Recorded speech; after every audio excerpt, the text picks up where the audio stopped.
definitivamente no tengo ningún problema. Bueno, debo decir la verdad. Yo no tengo ningún problema en ningún lado porque yo soy libre. Soy Silvia Mercado, Silvia Libre Mercado.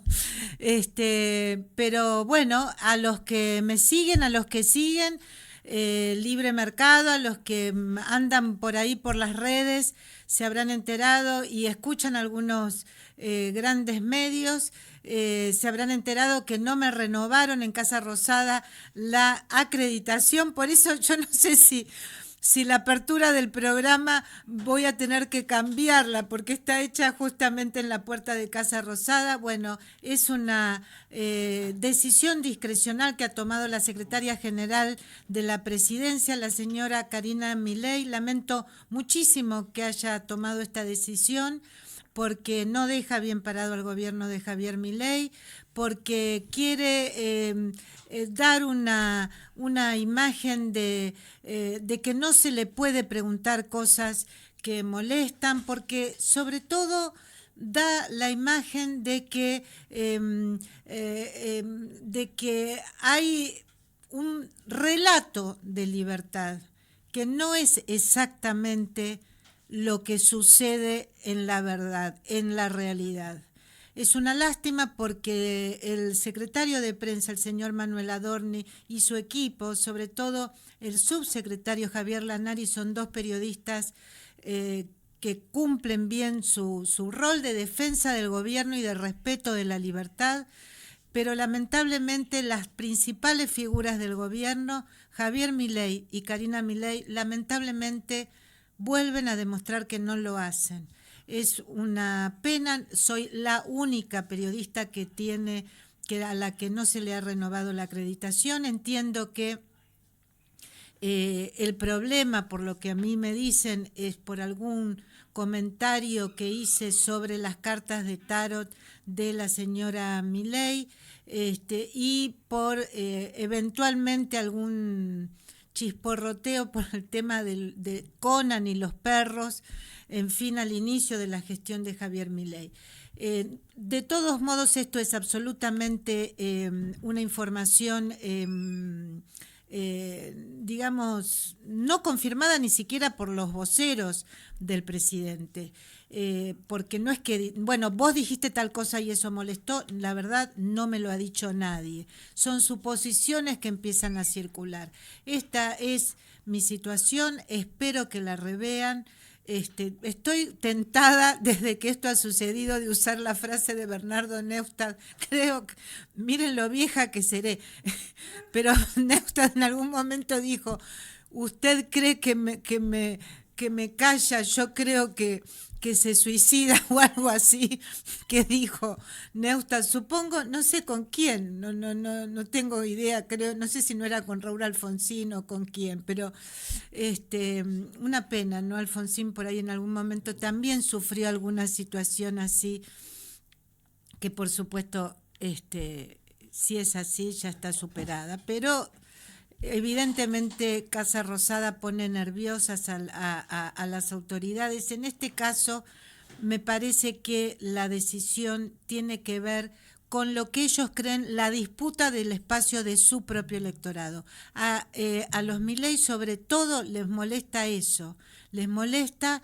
que gente que puede compartir un rumbo en una gran cantidad de cosas esté a favor en una visión de lo que tendría que ser el país, no en todo, en algunas cosas, tal vez en el rumbo económico, tal vez hay que ver. No quiero profundizar sobre el tema, pero me parece que sí, que aquí hay un tema con no, digamos, restarle legitimidad a aquellos periodistas que pueden cuestionar al gobierno dentro de su propio electorado. Porque obviamente a mí me escucha más el sector, digamos, de centro y de centro derecha que de izquierda o de centro izquierda. Bueno, así estamos. no quería extenderme sobre este tema, me está llamando todo el mundo, le agradezco a todas las personas que me llaman y solidarizan. Me aburre muchísimo hablar de mí, no hay nada que me resulte más oprobioso.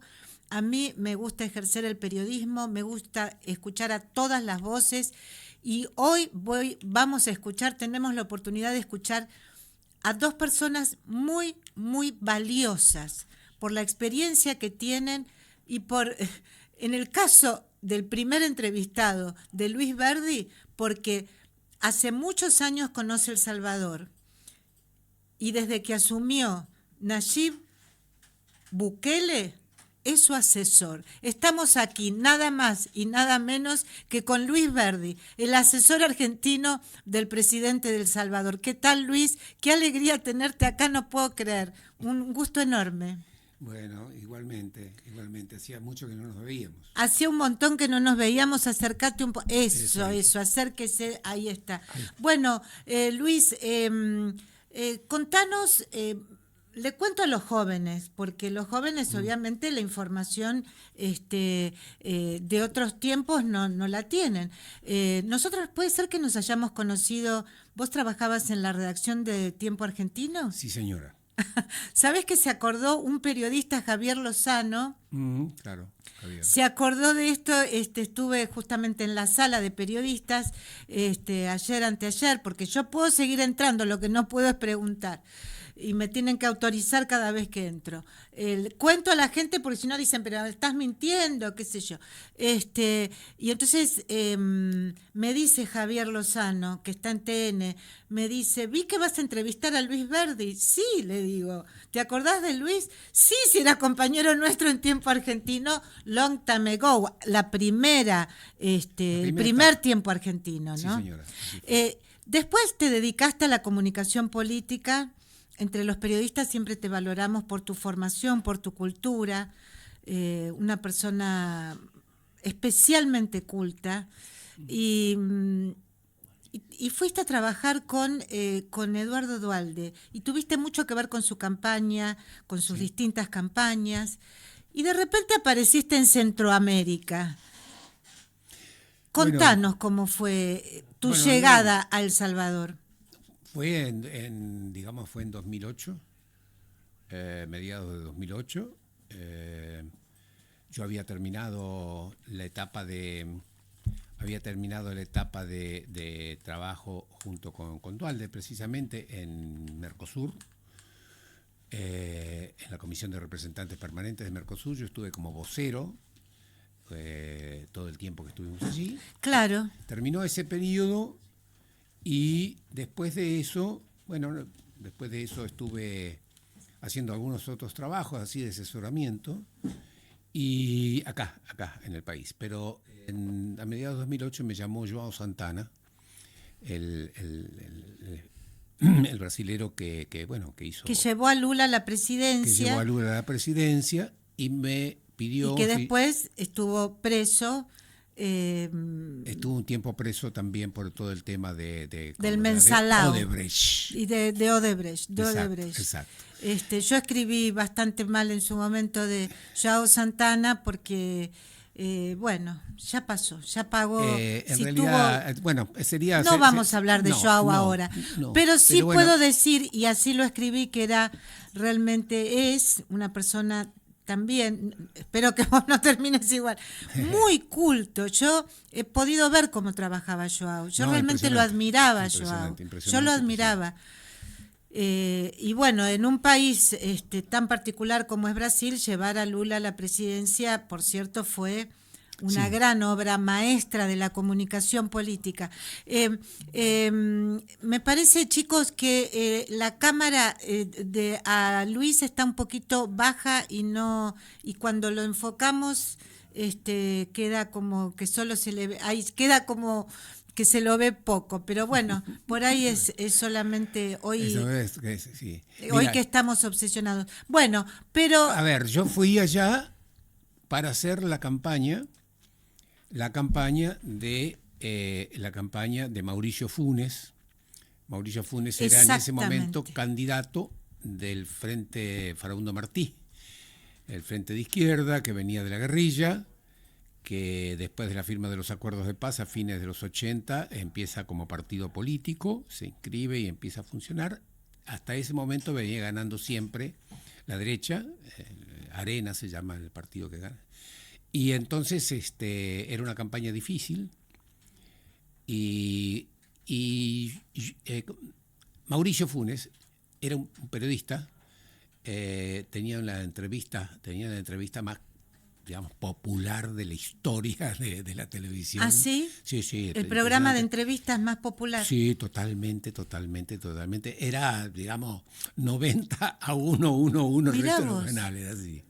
Entonces, era un tipo tremendamente comunicativo, una cosa, digamos, hay una característica en El Salvador, que si ustedes escuchan a Nayib o a otros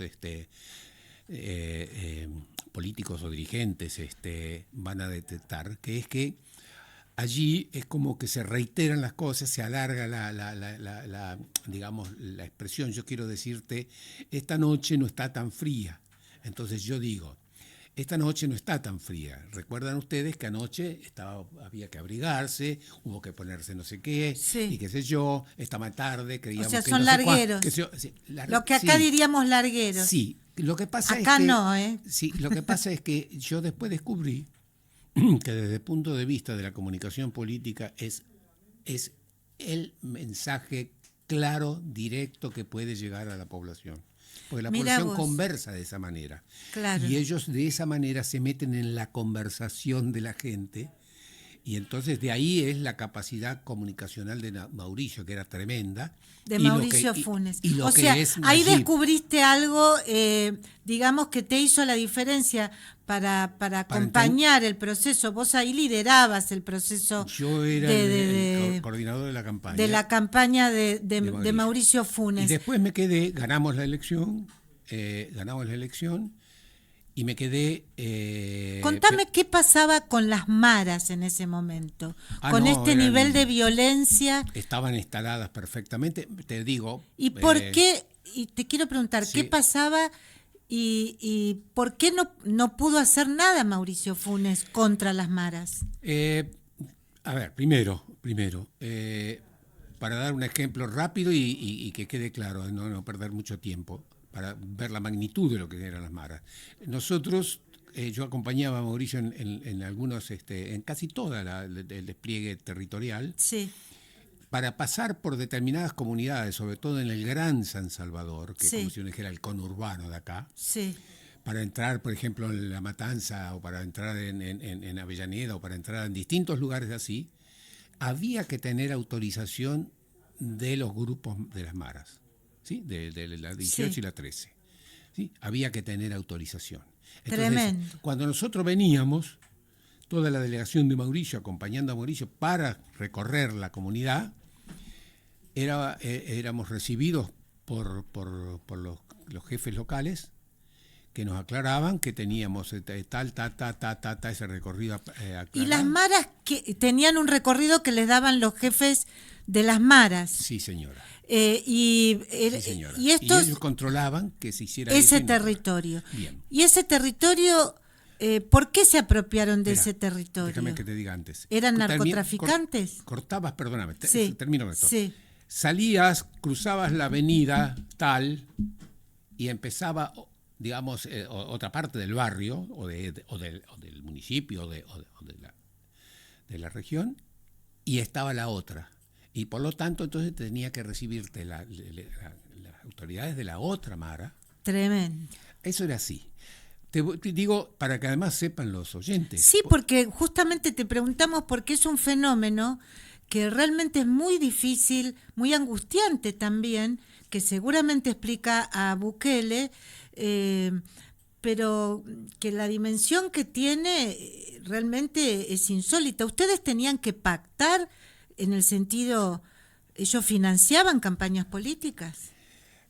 No tanto en ese sentido, sino que el voto era importante, porque no te olvides que estábamos hablando en aquel momento de 50, 60 mil familias. Que dependían de esas maras. Llegaron a 70.000. Entonces eso era la importancia que tenían. Ahora bien, para que digo quienes están mirando y escuchando sepan, hasta que salió el plan de control territorial y el gobierno se hizo presente en todo el territorio nacional, digamos, hasta ese momento, por ejemplo, me contaba un jefe médico de un hospital, el más importante hospital del conurbano salvadoreño, me contaba que ellos, para ir a ver a pacientes que no se pueden desplazar porque están con alguna dificultad grande, que no pueden ser llevados allí, tenían que pedir permiso a las maras. O sea, las ambulancias podían pasar por esos territorios, pero si tenían... Acá hay algunos... acá ya hay algunos lugares que son así. Algunos lugares que son así. Sí. Por suerte en la ciudad de Buenos Aires, que está bien que critiquemos las gestiones, también la gestión de la ciudad, pero digamos que esos episodios de no poder entrar más con la ambulancia a las villas porteñas ya no sucede, desde hace varios años, y esto es importante decirlo, pero en muchos lugares del conurbano lamentablemente es así. Sucede, y hay en algunas zonas, inclusive de La Plata y del Gran La Plata, donde sí sucede, que uno diría, no, ahí no, sí, ahí sí. Claro, vos sos de La Plata. El nivel de robos y de violencia y robos con violencia, etcétera, que hay en la ciudad de La Plata, a mí me tiene asombrado, y lo hemos hablado, y hay organizaciones de vecinos, nosotros pertenecemos a una organización de vecinos. Es una de las cosas, ya está acá Analía del Franco, que es normalmente sigue todas digamos, los estudios de opinión pública en todo el país, también en la provincia de Buenos Aires. Ahora nos trajo un estudio cualitativo muy especial, y le voy a preguntar sobre si el peronismo no pierde además legitimidad justamente por no tomar esta agenda que es tan sensible para la población, que es la agenda de la seguridad, es decir, dejar a la población desguarnecida frente al terror y la violencia de estos grupos que se quieren adueñar de la vida de las personas. Pero tenemos que entrar ya en Bukele, porque tenemos, a ver, no sé si tenemos alguna imagen o video de Patricia Bullrich, la ministra de Seguridad que está allá en El Salvador. Teníamos un video, no sé si alcanzamos a ponerlo, si no, no importa. Lo importante es que... ella ha estado con Gustavo Villatoro y ha firmado un convenio con Gustavo Villatoro, que es el ministro de allá de Justicia, y eso, que es el quien lleva adelante y coordina a la Fuerza Armada, a la Policía, etcétera. Es el ministro coordinador del Plan de Control Territorial. ¿Y firmó un convenio, sabés de qué se trata? Para asesoramiento aquí. Asesoramiento en la Argentina. Sí. Ahora, El Salvador es un territorio... digamos, me dicen que más chico, no sé si es cierto, que la provincia de Tucumán. Es más chico que Tucumán.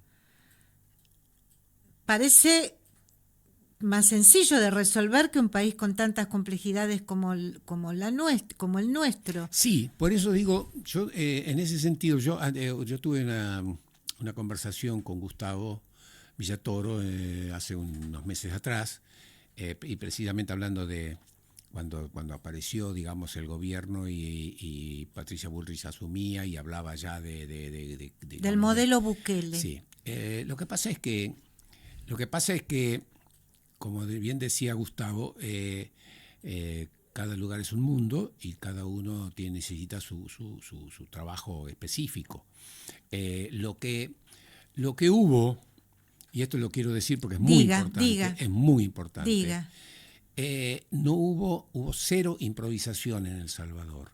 Un año antes de la puesta en marcha del plan de control territorial, que fue, digamos, por así decirlo, empujado a salir a la calle por un ataque, digamos, de las bandas armadas, de las maras, que mataron 80 personas en un fin de semana. Y era como una especie de, digamos, de tocada, de mojada de oreja a Nayib Bukele. Entonces la respuesta fue la puesta en marcha inmediata de eso. ¿Sí? Hay varias cosas que te quiero preguntar. Vos finalmente tomás contacto con la familia Bukele, porque ellos vienen de una familia de publicistas, sobre todo empezás a trabajar con el hermano de Nayib Bukele. Mira, yo lo conocí a Nayib, fue el primero que conocí, de ahí también conocí a Karim, que es el hermano. Es el segundo, el que sigue de él. Karim fue quien me convocó para hacer la campaña conducir la campaña del 21, para coordinar esa campaña. Karim siempre es el jefe de campaña de las elecciones de Nayib. Y ahí hicimos la campaña famosa cuando fue la primera vez que elegía diputados, Nuevas Ideas, el partido de Nayib, porque en la elección anterior, que había sido la presidencial, él no había podido participar porque su partido no había sido inscripto. Entonces no tenía diputados propios. ¿Sí? Entonces, por eso o sea, antes de ser presidente hizo una campaña legislativa. No, primero fue presidente. Legislativa, 2 años después, en 2021, y es donde él gana una mayoría absoluta. Y entonces a partir de ahí tiene la asamblea. ¿Y esa campaña la coordinaste vos? Sí, esa campaña. O sea que estamos aquí entonces efectivamente, como estamos diciendo, con el asesor argentino de Bukele, alguien que, bueno, no lo ayudó para llegar a la presidencia, pero sí para ejecutar sus planes, porque obtuvo, gracias a la coordinación de alguien que evidentemente como Luis Verdi conoce el territorio, que es el territorio del Salvador, que es ganar la mayoría absoluta. Sí. ¿Es bicameral o es no, es unicameral. Unicameral. La Asamblea Legislativa tenía en ese momento 84 diputados. ¿Y cuántos son de Bukele? 60 y pico sacó en ese momento. Pero cada 3 años se reeligen, y entonces hubo una ley que sacó y redujo el número de diputados de 84 a 60. Entonces, en la última campaña, que fue ahora, y la elección fue en febrero, la elección presidencial de reelección de Nayib, que sacó el 81% de los votos en la reelección, esa misma elección, él obtuvo de los 60, 58 diputados. ¡Guau! Bueno, difícil eso, para uno aceptar un modelo tan, digamos, con un solo partido prácticamente, pero ya vamos a ir a eso. Quedaron, digamos, todos los partidos participaron, quiero decirte. Sí, no, por supuesto. Lo que quiero decirte es que esa es... Acá el éxito es este modelo de control territorial que Bukele implementó. Eso fue el éxito. ¿De dónde salió ese modelo de control territorial? Primera cuestión. Antes de que él llegase a poner en marcha el plan de control territorial, su vínculo con la gente y su relación y sus primeros pasos en el gobierno, tuvieron que ver con la pandemia. Y El Salvador se constituyó en el partido con menor cantidad de muertes y de casos de todo Centroamérica. Aun cuando la Asamblea Legislativa, que no tenía diputados él en ese momento, la anterior, a la que ganamos. O sea, él llegó a presidente y no tenía diputados. No tenía asamblea. Entonces, toda en contra, le votaron le votaron en contra y no pudo poner las cosas que se proponía. Por ejemplo, que la gente se quedara en sus casas, que no hiciera esto, que no hiciera lo otro, que tomara en cuenta tal cosa, que esto, que el otro, en fin, todo lo que significaba, digamos, el cuidado de las personas en pandemia. Entonces, ¿qué hizo? Hizo lo siguiente: no tengo leyes, pero tengo el contacto con la gente. Entonces hizo una campaña, digamos, y esa campaña fue intensísima, y la gente le respondió absoluta y totalmente. No hizo falta una ley para que la gente cumpliera al pie de la letra todo lo que él les pedía. O sea, hizo un programa de control de la pandemia, digamos, de cuarentena, sin legislación, digamos, con su personalidad, digamos, con su figura recorriendo el territorio. Eso tenía él en su momento, no sin territorio, lo hizo desde el teléfono. Desde el teléfono, lo que es su hizo forma desde de el teléfono. Comunicación permanente. Entonces, ¿Qué quiere decir? A ver, esto, porque te imaginas que todo lo que decís a uno acá le resuena por Javier Milei. Porque él empezó con eso, empezó su comunicación a través de las redes. Yo me acuerdo que, por ejemplo, para darte un ejemplo, en 2017, antes de que él fuera a presentarse a candidato a presidente, él era digamos, el intendente de San Salvador, la capital, y entonces en ese momento yo hice un estudio, hice hacer un estudio de opinión, también cualitativo, porque Ajá. yo quería saber hasta dónde llegaba allí con su teléfono Sí. y cuál era el grado de inserción y de contacto y de Sí. vínculos con las comunidades más alejadas de todo el país. Porque Sí, una cosa es lo urbano y otra cosa es lo por rural de supuesto. un país tan atrasado y pobre como es El Salvador. ¿Y qué te dio? Lo conocía todo el mundo y tenía la mejor imagen del mundo de Nayib. Agarrate, Catalina. Así. Bien. Me da como un poquito de miedo. Entonces yo te digo lo siguiente. Yo aprendí una cosa. Que quienes decían y atacaron a Nayib permanentemente, y lo siguen atacando aún después de 5 años y después de aún haber sido reelecto por el 80%. Quiere decir, si lo siguen atacando y siguen criticando, es porque evidentemente les importa un rábano lo que piense el pueblo salvadoreño. Está clarísimo eso. Hablo de las organizaciones de derechos humanos, hablo de Naciones Unidas, hablo de la OEA, hablo de todos ellos. Entonces Todos ellos, él los critica. No, pero a ellos, él los criticaron primero. A él bueno, lo salieron a combatir. porque el método de control territorial, Luis, Déjame uno que te no diga está esto. acostumbrado a ver pero ese tipo ninguno de de cosas. ellos abrió la boca jamás cuando hubo más de 70, 80 mil muertos en El Salvador producidos por las maras. Cuando mataron 80 personas, ninguno de esos organismos de derechos humanos salió a defender los derechos humanos de esos muertos, ni de sus familias. Nunca jamás. Los derechos humanos que ellos defienden son los de la libertad de prensa y son los de estas cuestiones que estamos Sí, planteando. no me digas la libertad de No, prensa porque sí, justo ahora que me No, acaban ya de lo sacar sé. la acreditación. Después si querés hablamos específicamente, porque cada cosa hay que hablarla en específico. En su contexto. En su contexto, obvio.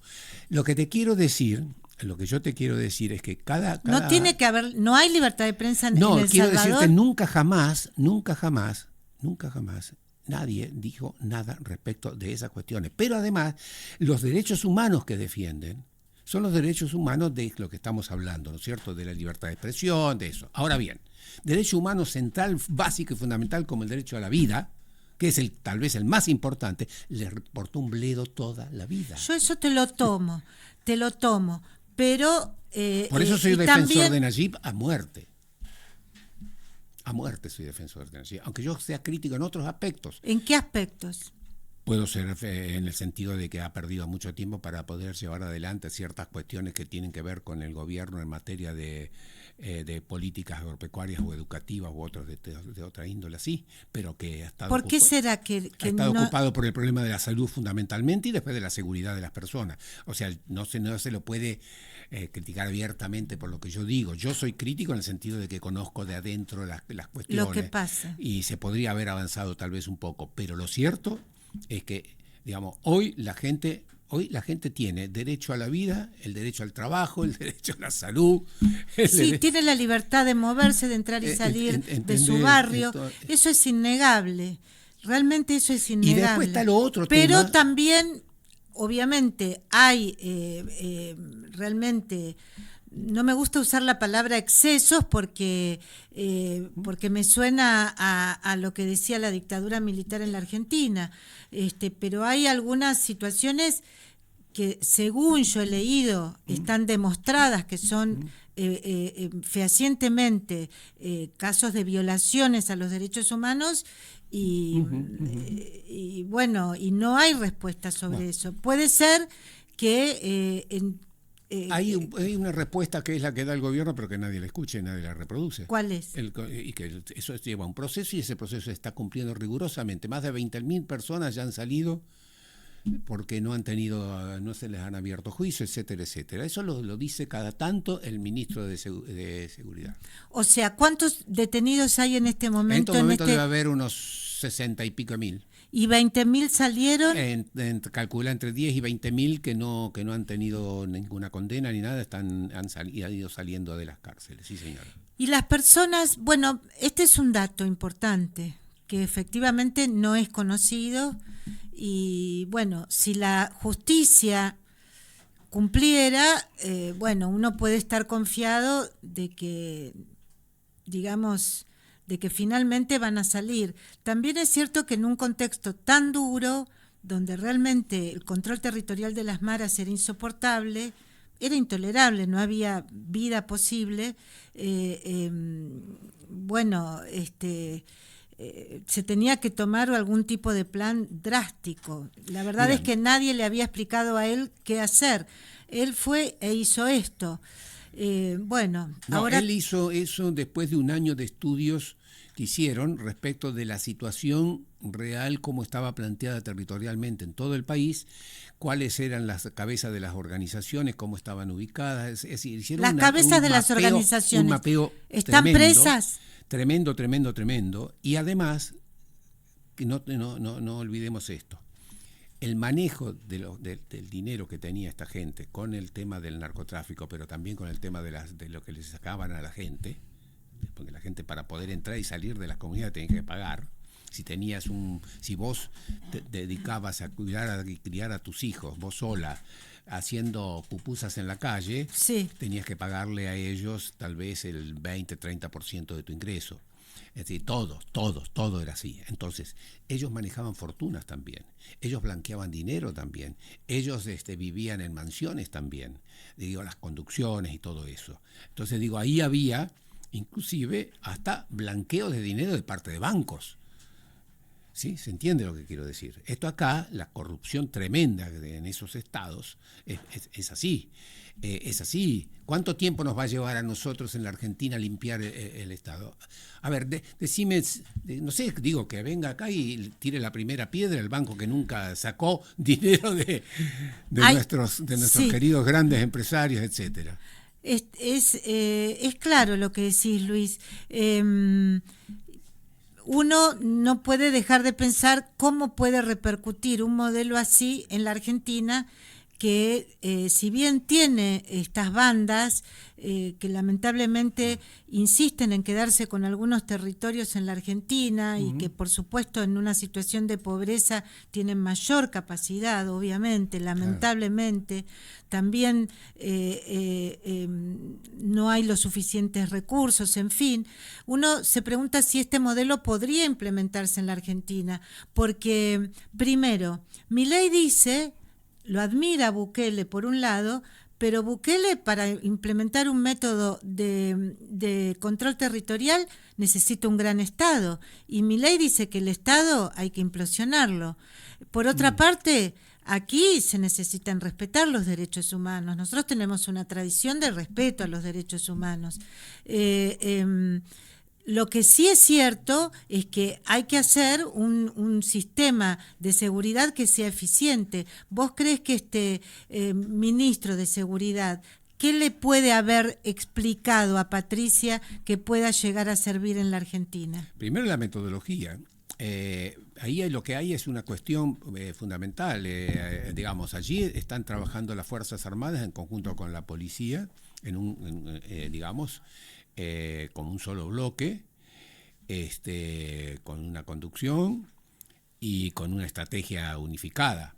Primera cuestión, aquí nosotros tenemos desde policía provincial, locales hasta provinciales, nacionales, cuál es más corrupta nunca sabremos, si la federal, la de Santa Fe o la de la provincia de Buenos Aires, en fin, todo eso que ya sabemos nosotros que existe. Sí. Primera cuestión es eso. No, y después hay una ley que le impide a las Fuerzas Armadas intervenir en conflictos internos. Otra cuestión, una discusión profunda, en serio, donde dejemos de lado los prejuicios digamos, que tenemos hoy, porque hoy no tenemos, festejamos todos los años que pasa la democracia, y todavía seguimos manejándonos como si estuviéramos con una dictadura respecto de lo que tiene que hacer la Fuerza Armada. Nosotros tenemos hoy un presupuesto monstruoso de Fuerza Armada que no sirve para nada, que no hacen nada. Bueno, monstruoso etcétera. Tampoco es. Bueno, es monstruoso para lo que significa si lo tuviéramos en educación, por Dios. Entonces digo, estamos llenos de cuarteles, esto, lo otro, no sé cuántos miles de... Entonces digo, por lo menos, ¿cómo ¿Cómo no lo vas a pensar, a discutir y a analizar la necesidad de ponerlo hoy? Que el problema nuestro no es Chile, no es Brasil, no es ningún vecino, como para que ellos intervengan en esos casos, sino son los grupos de digamos, de narcoterrorismo que tenemos nosotros o de narcomenudeo, porque sea. Acá también bandas de violencia, digamos. Se usa la palabra terrorismo en cosas que todavía no se han demostrado. Por ejemplo, ahora hubo una movilización muy complicada.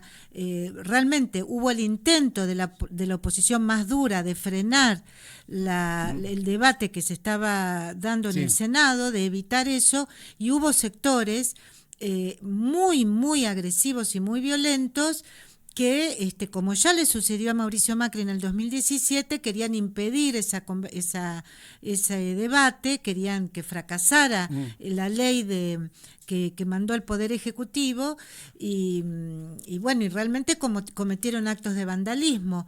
Pero de las 30 y pico de personas, la mayoría, salvo 3 o 4, no habían tenido que ver, algunas estaban en la protesta. Otras ni siquiera habían estado en la protesta. Y gente que había estado que había cometido actos de vandalismo eran 3. Y los que cometieron los actos de vandalismo más graves, que están a la vista, no fueron detenidos. Bueno, o sea, una cosa rarísima. Entonces uno piensa, bueno, este tipo yo creo, contrariamente a lo que cree buena parte del periodismo, que Patricia Bullrich es una persona de la democracia. O quiero creer, tal vez porque la conozco mucho. Pero déjame que te diga una cosa. Pero tengo mis dudas con Javier Milei. Pero yo quiero decirte lo siguiente, porque eso es llevar a una discusión, a un debate, a algo que nos saca del tema. Yo lo que te quiero decir es lo siguiente. A ver. Lo que te quiero decir es el problema de la seguridad en la Argentina no son los manifestantes que puedan incendiar un auto. Es verdad. Yo agarro las imágenes de la calle, 3 tipos de mentiras y los meto preso y no salen más. Punto. Ya está.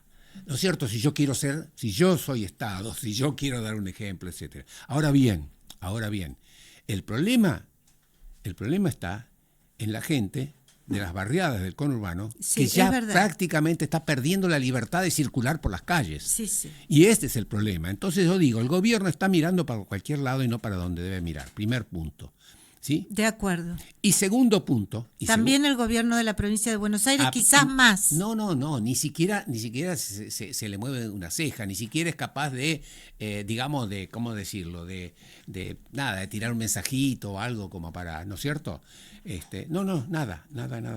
Nosotros acabamos y estamos pasando por una especie de, yo diría una epidemia, no sé, pero sí una situación dificilísima con el tema de la gripe y las distintas variables, los mosquitos que se han comido medio conurbano y todo esto, y con la gran cantidad de enfermos y todo.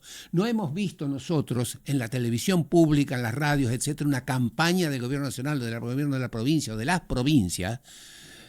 Nada, no hemos visto una sola campaña de defensa de la vida y la salud de las personas. Entonces digo, nosotros estamos viviendo una situación de crisis terminal de la política argentina. Este es el punto. Nosotros están muertos los que estaban y no ha nacido nada nuevo, sino que todo es bla, bla, bla, bla, bla. No sabemos para dónde vamos y la incertidumbre es lo fundamental. Ya vendrán allí a desasnar mejor a la situación. A explicarnos cómo, pero la situación cómo salir de esto. Pero la situación es esa. La situación es esa. Si alguien sabe para dónde vamos, que lo diga. A ver, que nos tire un tips, a ver. Bueno, en este contexto que vos definiste excepcionalmente, Luis, y te agradezco, va a venir Nayib Bukele a la Argentina. Está Patricia Bullrich allá y va a venir, hoy está confirmado ya en Casa Rosada, va a ser invitado por el presidente Javier Milei. Entiendo que Bukele viajó pocas veces al exterior y entiendo que aquí va a haber mucha gente que lo va a aplaudir. ¿Qué nos recomendás a nosotros como periodistas y a la población cuando vean a este personaje que lo Mira, precede este método, el método Bukele. hay una ¿Es cuestión. un método democrático? Hay una cuestión. Es un método de defensa de los intereses nacionales del Salvador profundo, fuerte, por primera vez. El problema que pasa Bukele, y esto hay que decirlo para que se entienda, muchas de las actividades que él hace, muchas de las acciones, inclusive hasta estoy seguro que la Avenida Argentina, la recepción de Patricia Yay, etcétera, tiene que ver con mensajes que él tira hacia afuera. Él ha sido atacado desde Estados Unidos desde el momento en que fue electo, fuertemente por los demócratas, a punto tal que él tenía un grupo que le recomendaban, digamos, que tenía para poder desplegar la imagen de su gobierno, etcétera, Sí. en Estados Unidos, en el exterior. Tenía una La tuvo que consultora. cambiar, etcétera. Renovó el contrato y cambió y contrató a una empresa que está más vinculada a los republicanos. Mira, Entonces dicen que él es pro Trump. Él lo que es pro El Salvador. Entonces, por lo tanto, tiene, para darles un ejemplo, para resolver el tema de poner la red, digamos, de internet gratuita y completa en todo el país con 5G, y no lo ha hecho y lo sigue postergando. ¿por qué? Porque Estados Unidos dice que ese es digamos, ¿cómo se dice? El larga vista para que los chinos penetren en la información de Estados Unidos ahí cerca. Entonces él, que no quiere romper más todavía lanzas con Estados Unidos, porque él lo que ha hecho es ponerle límite a Estados Unidos. Dijo, nosotros queremos hacer lo que ustedes hacen, no lo que ustedes nos dicen. Así que hablen, que nosotros no lo vamos a escuchar. Nosotros vamos a hacer lo que ustedes hacen. Me parece que algunos de estos textos que dice Bukele los escribió acá nuestro amigo Luis Verdi, porque no lo va a decir, por supuesto, pero sé la calidad de su pensamiento y la verdad me parece, me quedaría mucho tiempo hablando con él, me parece que hay que escucharlo a Luis, dice cosas muy interesantes sobre El Salvador, sobre Nayib, como él dice, sobre Bukele y sobre la Argentina. Así que te agradecemos mucho, Luis, que hayas venido acá a Libre Mercado y seguimos en contacto. Bueno, dale, muchas gracias y que siempre te vaya bien. Eso deseo. Te voy a escribir cuando llegue, y tal vez incluso hasta te hago otro reportaje antes, pero seguramente voy a, cuando venga Bukele, bueno, vas a ser fuente para muchos periodistas argentinos. Una cosa que nadie sabe, y termino. Dígalo. Aquí estudió Gaby, la esposa. No me digas. Gaby vino a hacer como una maestría de psicología prenatal acá, y la hizo con profesores argentinos. Uno de ellos, que no me acuerdo el nombre ahora, está viviendo ya hace bastante tiempo en Panamá. Y él acompañó todas las leyes que salieron sobre el tema del nacimiento con cariño, etcétera, todo lo que significa. Eso es un plan, un programa, nacimiento con cariño. Sí, es todo, y un plan y una ley también, Crecer Juntos. Todo eso Gaby estudió aquí y se formó aquí en esas cosas. Y son argentinas. Y argentino, quienes la asesoran, ahora ya van y viajan cada tanto y la apoyan en esa tarea tremenda que está realizando. O sea ella que es muy probable que ella venga también a la Argentina. Es muy probable que ella venga, y lo que quiero decir es esto. Nayib, en aquella época estaban de novio, y Nayib venía a visitarla a Buenos Aires. O sea que no es la primera vez entonces que va a venir. No. Ha venido otras veces, Nayib. Pero a visitar a Gaby. Y le debe gustar la ciudad de Buenos Aires. Les gustó Buenos Aires.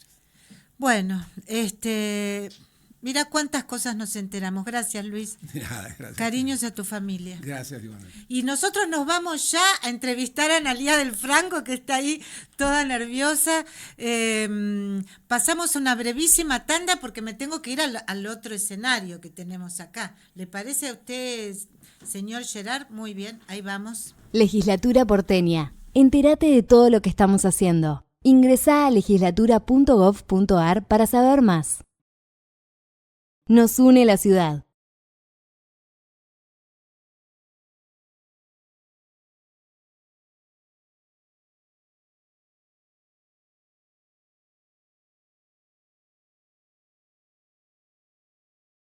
Lo saludamos a Luis que está acá, a él no le tocó vino, pobre Luis Verdi. ¿Cómo No, estás, que se lleve el Analía? vino, ¿no? Por lo menos que se lleve el Sí, vino. llévate una copita. Chao, gracias, muchas gracias. Es como una familia, ¿no? Claro, Esto, entonces, claro. ¿no? Es una familia de gente. Bueno, porque vos también conocés mucho, él es un consultor Sí. político Sí, hace conocido. mucho que no nos veíamos. Yo también hacía mucho que no lo veía, la verdad que es un tipo bárbaro. Mira el micrófono que tenemos acá hoy, nosotros nos vamos perfeccionando el sí, programa. sí. ¿Querés, te sirvo un poquito de vinito, querés? Y digo, qué sé Bueno, yo, sí. viste, ya que Así, tenemos ya el vino de- Cafayate, acá lo mostramos, ¿le parece, Gerard, que lo mostremos? Ah, no, acá, me dice que lo mostremos acá. Viste que el canal de YouTube es más es distinto, o sea, es más Claro. informal, Sí, es mejor. es más casero, digamos. Claro. Así que, por ejemplo, yo ahora Por ejemplo, no puedo ahora no abrir podemos la... abrir esto, pero alguien a lo mejor la puede pero abrir. va a venir Demetrio después. y la va- Demetrio la va a poder abrir. Porque hoy tenemos un solo Demetrio, pues son dos Demetrios, padre e hijo. Pero resulta que Demetrio el hijo está Junior no vino. estudiando, porque tiene, bueno, no puedo No, abrir, después así no que la mejor abras. Yo porque no me- así nos tomamos. Yo No no me ofrezco porque soy peor. Bueno, muy mona, Ay, gracias. la amiga Analía del Franco. Bueno, hiciste un estudio muy importante, a ver si tenemos la tapa del estudio, Sí. Gerardo, sé por si vos un querés cualitativo. Sí. La verdad es que, sobre todo en esta época, Son lo la- que valen son los Sí, cualitativos. es la época de los cualitativos, efectivamente. Porque siempre. los cuantitativos, si no hay candidatos, si No. solo se mira la imagen y finalmente la imagen es salud, Bueno, salud. chin, chin. Por la Argentina, por Así la es. democracia y por Y por tu reincorporación a la casa Sí, de... también, también. Eso- Porque me den la Así acreditación, sí. Me lo merezco después de tanto sacrificio. Escúcheme, Analía querida. Sí. Bueno, a ver, tenemos ahí la tapa, sí. La Sí, tapa bueno. es muy, digamos, hay como distintas escenas de la vida cotidiana.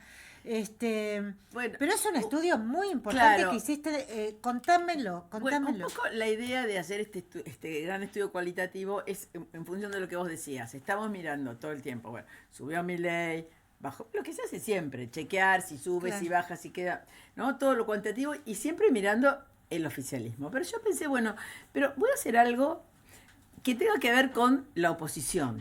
Porque si no, la oposición está mirando siempre lo que hace el oficialismo y la oposición qué Claro, hace.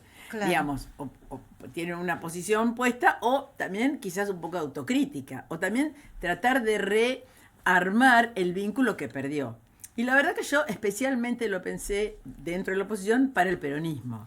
Y además el título del trabajo Cambió que el hiciste juego, sí. cambió el juego, los estás alertando, les estás diciendo, che, ojo, abobínense de que la agenda ahora pasa por Claro, otro lado. claro. ¿Y por dónde pasa la agenda? ¿Qué es lo que el peronismo no entendió y ahora tiene que Nada. entender? No es que no entendió nada, pero... Pero casi. No, pero el tema es así. El estudio además toma los sub 40. No es Claro. toda la población. Eso gente también es muy interesante. Entre 16 y 40 años. Donde el kirchnerismo creía que tenía la vacatada. Claro. Y también un poco la pregunta que yo me hacía es, ¿qué pasa? Que los varones de sectores populares de menos de 30 años, hasta hace 6 años, votaban el peronismo, eran, ¿no? Como el target, digamos, Sí. del peronismo, y hoy, el año pasado, se fueron todos para el lado de Milei, gran parte de ellos. ¿Qué pasó ahí? ¿Qué se rompió? Ese, digamos, fue como mi primer pregunta. Y bueno, creo que también porque también hay que hacer una diferenciación entre cuando uno habla de peronismo o habla de kirchnerismo, porque la gente lo hace. Porque todas estas personas sub 40 hacen una diferenciación entre el kirchnerismo y el peronismo. Y lo que de alguna manera... ¿Ah, sí? Sí. Qué fuerte eso. Sí, porque, digamos, pero el peronismo... ¿Sabe Cristina eso? No lo sé. No sabes. No sé si le llegó todavía. No sé. Pero creo que debe haber llegado. Sí. Yo no se lo presenté, pero debe haber llegado. Porque, digamos, lo que sucede es que el peronismo, bueno, está como lejano, ¿no? Obviamente, un recuerdo, imagínate, los que tienen 17 años no recuerdan nada del peronismo, solamente hay alguna cuestión, porque ya ni las abuelas medio que no hablan del peronismo. Entonces, digamos, para los, sobre todo los menos de 20, es el kirchnerismo. Y el kirchnerismo, para muchos, no está bien conceptuado, digamos, parecía como que no estaba muy bien conceptuado, ¿no? Digamos, y el peronismo como, sí, porque es como más protector. el peronismo tiene una imagen. Oportunidad, digamos. ¿Vos decís? Bueno, tiene una oportunidad. Hay mucha gente que dice que no, sos la No primera estoy persona. no estoy hablando en términos electorales hoy, ¿no? Estoy hablando en términos de recomponer una posición, digamos, del peronismo, que es diferente al kirchnerismo. Digo, hay cosas medio brutales, pero bueno, que sí, el peronismo, el recuerdo que está, dice, sí, bueno, el peronismo, lo que pasa que algunos más grandes en la movilidad social, sí, eran los que defendían a los trabajadores. Pero cuando se habla del kirchnerismo, no se habla de los trabajadores. ¿De qué se Hablan habla? de los planeros, de los planes. No hay una idea de que se defendió al trabajador y se impulsó al trabajador y al trabajo. Digamos, es una asociación. Y planeros es Correcta casi sinónimo o incorrecta, claro, correcta capaz que o exagerada, incorrectamente, probablemente muy exagerada, porque pero es sinónimo de vagos.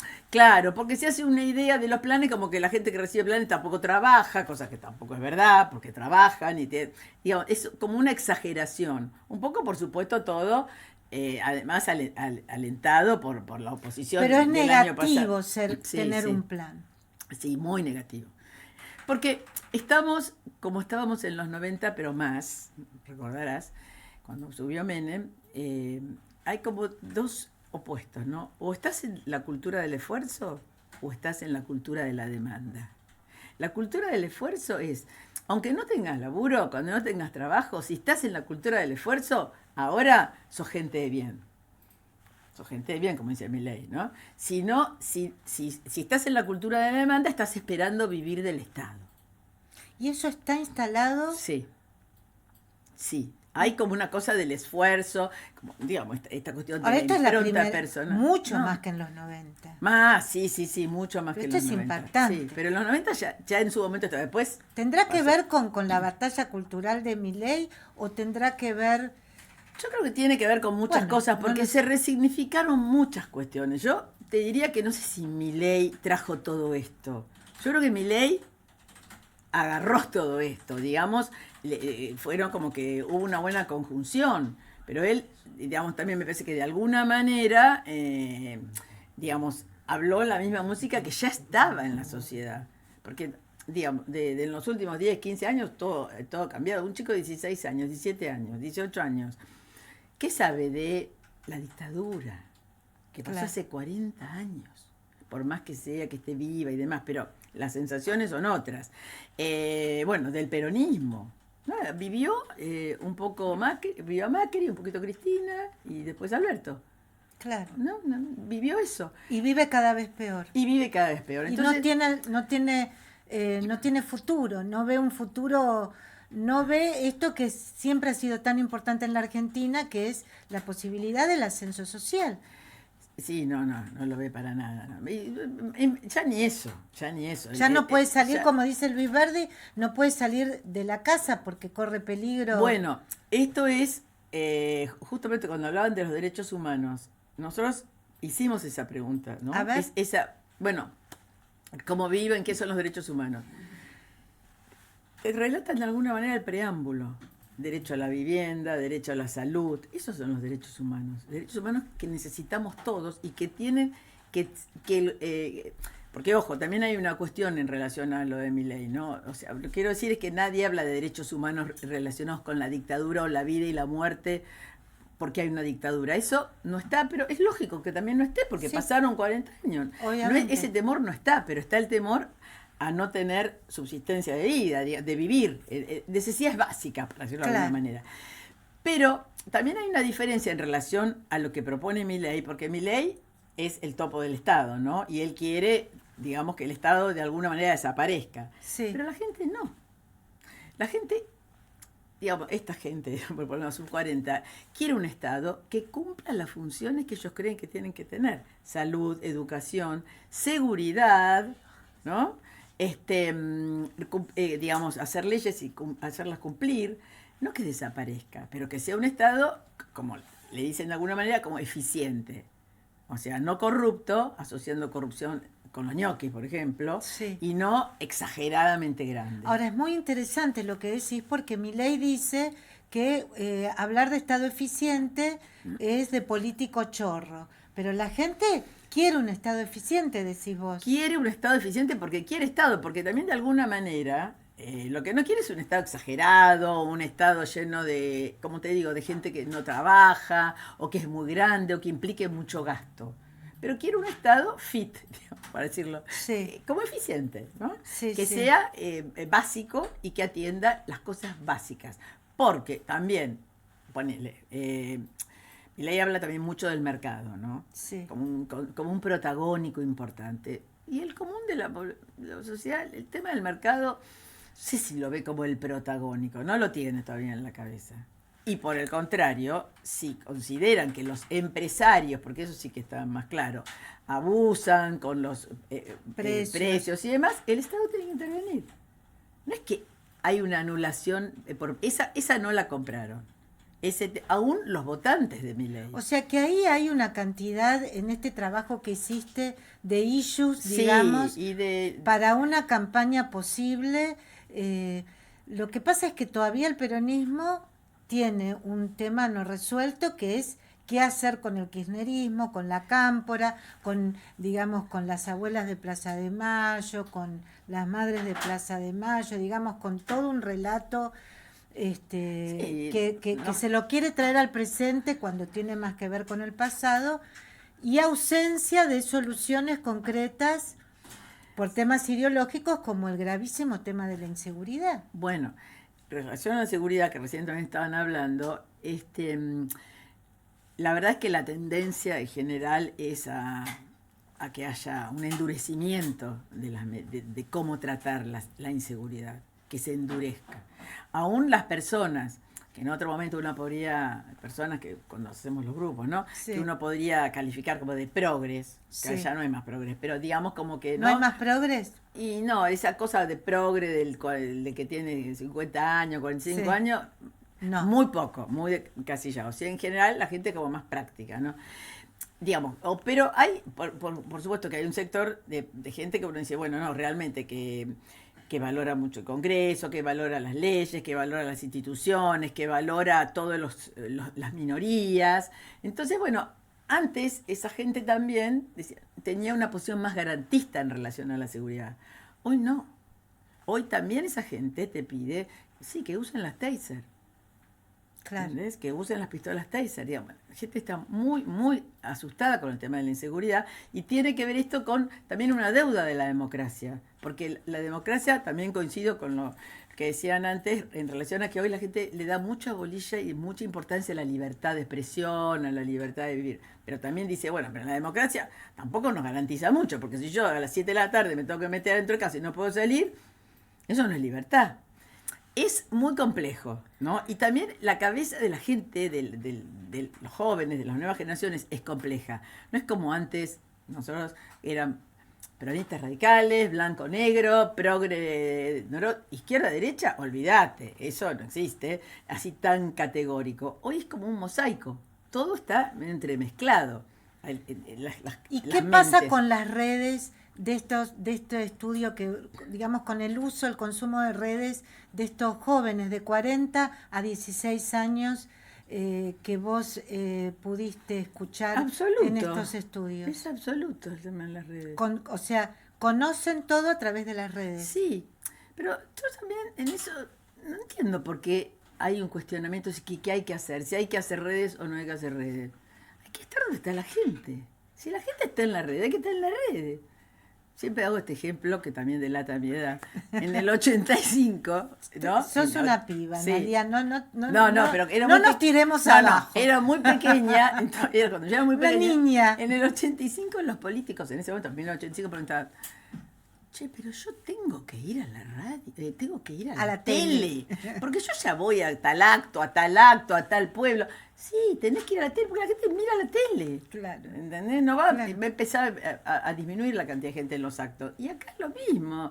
Si no, estamos poniéndonos en una posición, los políticos, no yo, casi como de omnipotencia. Elitista, De porque no quieren omnipotencia hablar y soberbia. Claro, No quiero vengan a hacer mí, redes. vengan No a quiero escuchar. hacer redes porque no me gusta, entonces quiero hacer otra cosa. Pero si la gente está en las redes, ¿por qué no vas a ir a las redes? Claro. ¿Entendés? Yo creo que hay que verlo de la otra manera. Y vos dirías, vos has llevado este estudio, supongo, a algunos referentes de la oposición. Sí, ¿Qué del te peronismo.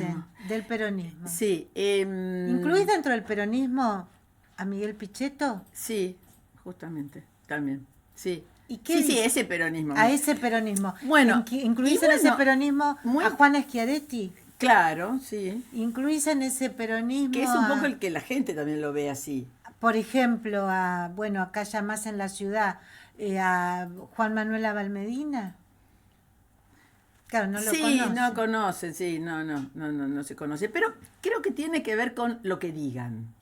Porque ella- Leandro Santoro, ¿es peronista o es para Claro, la gente bueno, o es radical? Bueno, Nadie es que sabe. Leandro Santoro es un perfil raro, digo, es muy especial porque él es como un radical que está dentro de Unión por la Patria, ¿no? Digamos, Sí. es que es así. Él es un perfil muy, la gente le gusta mucho, ¿Sí? sobre todo a los porteños, sí, le gusta mucho. ¿A su los manera. jóvenes les gusta? Sí, les gusta mucho, realmente. Pero bueno, tiene un decir. Bueno, tiene un- pero digo, sí, esos políticos, vos decís que Algunos bueno, están se más cerca impactan. de Unión por la Patria o del kirchnerismo que otros que están muy alejados, Claro, pero son peronistas. sí. Ellos, ¿qué dicen cuando se enteran de tu estudio, cuando vos y, eventualmente bueno, les llevaste alguno? Es como que, digamos, toman nota. Se toma nota, digamos, bueno, sí, esto pensábamos que era así, el tema de la seguridad tampoco pensábamos que era así, porque tampoco, volviendo al tema de la seguridad, ¿no? No es que hay que poner no todos tienen que tener una posición como Patricia Bullrich, pero lo que no quiere la gente es una posición como garantista. En relación a la seguridad. Entonces, no, yo creo que lo toman muy bien y sobre todo aquellos que tienen responsabilidad territorial, intendentes y demás, lo consideran. Y además consideran esto de que, bueno, a veces hablando de política, no llegas tanto a la gente. ¿No? Pero bueno, no es que hay que ponerse en contra de Milei. Milei dice que no hay que ser político, entonces yo que soy político, no quiero que él me diga eso, entonces yo digo que soy político. Y no, porque entonces la gente te va a rechazar. Entonces hay que entrarle con una empatía distinta. Nos tenemos que ir, Bueno. nos quedan muy poquitos Sí. minutos. Es apasionante todo lo que estás contando, Analía. Es que es un cambio, es una bisagra. Les esto, quiero ¿no? decir que yo he visto el estudio, no debería revelarlo. Tiene 80 páginas, no me lo pidan porque no se los voy a dar. Antes le pagan a ella, ¿no? A Sí, mí no, claro, porque claro. yo no lo hice. Es muy interesante. Pero me faltaba poner los nombres. Entonces te tiro otro nombre, un Sergio Massa. Bueno, lo que pasa es que Sergio Massa ahora está como en una posición, digamos, tuvo una derrota. Es claro, el más complicado, tiene una derrota, bueno, y él no queda muy pegado a la gestión anterior, al gobierno que perdió y al kirchnerismo, ¿no? Vos sabés que yo tuve un off con él y le dije, mirá, muy difícil votarte a vos, Sergio, porque fue después de su derrota, porque era muy difícil para muchos sectores votarte a vos, porque vos estás pegado al kirchnerismo. Yo jamás estuve pegada. Claro. Digo, la gente no lo cree, Sergio. No. Pero él, no sé si hoy lo ve o no eso. No pero sé, yo no lo he visto ahora, pero en la realidad la verdad es que tiene razón. Él tiene otra cabeza, que no tenía la típica cabeza de una mirada kirchnerista sobre las cosas, sino bien realmente como diferente. Pero bueno, se dio una situación electoral en la que... Es que el kirchnerismo es un problema para el peronismo, me parece. Bueno, hay muchos que dicen, no, bueno, es como que el kirchnerismo se desvió de los esto surge del estudio, ¿no? Se desvió de los principios básicos del peronismo, que era la movilidad social, el trabajo, especialmente la cuestión del trabajo, y no necesariamente estar subsidiando. Bueno, entonces lo toman como un desvío. Yo creo que es posible en algunos... ¿Hay lugar para un peronismo competitivo en el 2025, en el 2027? Y si hay un cambio de discurso, yo hipercompetitivo no sé, pero digamos porque lleva su tiempo recomponerse. Pero sí, yo creo que sí. Sí, yo creo que hay lugar para una recomposición desde adentro, un poquito desde afuera. Eso se verán los políticos lo que hacen. Pero hay una posibilidad de tomar digamos, las ideas del peronismo de Perón, para decirlo de alguna manera, ayornadas, obviamente. Claro, hay algo ahí, me parece que todavía hay que trabajar del kirchnerismo, en fin, hay algunos referentes con los que hablo que No, pero yo el veo que lo kirchnerismo, tienen. así con ese nombre, no tiene muchas posibilidades. O sea, lo que pasa que, bueno, es complejo porque Cristina tiene un valor importante, tiene su caudal, ¿no? Entonces, bueno, entre blanco y negro, obviamente, esa gente entre Cristina y Milei va a votar Cristina, ese 20%. Pero la posibilidad de crecimiento y de imponerse como una nueva línea, esa no la veo. Bueno, hablamos con Analía del Franco, tiene este estudio interesantísimo que es, ¿cómo es este? Cambió el juego. Cambió el juego. Sí. Bueno, vamos a ver si la escuchan, Analía del Franco. Sé que asesorás hace mucho tiempo también a la gente de Misiones. Sí. Hoy estuvo Hugo Pasalacqua en Casa Rosada. Sí. Parece que se fue muy contento el gobernador de Misiones. Bueno, los gobernadores están teniendo ahora, a través de Guillermo Francos, un nuevo vínculo con el Sí, gobierno. es otra. Esperemos que se consolide y esperemos que, bueno, que todas las provincias tengan la chance de, si viene una nueva etapa de inversiones, de aprovechar también esa nueva etapa. Así es. Yo vi declaraciones de Pasalacqua que me pasaron los colegas y estaba realmente contento. Así que me alegro por Hugo Pasalacqua, sí, que me parece un tipo fenómeno. Bueno, Analía, muchas gracias. Le agradezco un montón también a Luis Verdi, que hoy vino especialmente para este programa desde allá, no sé dónde vive, en Villa Elisa, no sé por dónde en vive. Villa Elisa. En Villa Elisa Sí. vive. Le agradezco un montón a los Demetrio. Hoy tenemos un solo Demetrio, el Demetrio Mayor. No lo felicitamos por el premio Martín Fierro que ganó junto con el hermoso de Guillermo Piro con su programa, el programa de ellos, Libros que Muerden en Radio Ciudad, mejor programa cultural. Así que los felicito, ya los vengo felicitando desde antes, porque yo estaba segura de que iban a ganar. Así que me pone muy contenta y le agradezco también un montón a Gerard, que hoy está solito, pobre. Gerard quedó solo hoy, Demetrio también. Así todo hicimos el programa, Hermoso, Analía. claro. Divino. Bueno, te salió divino. Chau, gente, gracias por todo. Legislatura porteña. Entérate de todo lo que estamos haciendo. Ingresá a legislatura.gov.ar para saber más.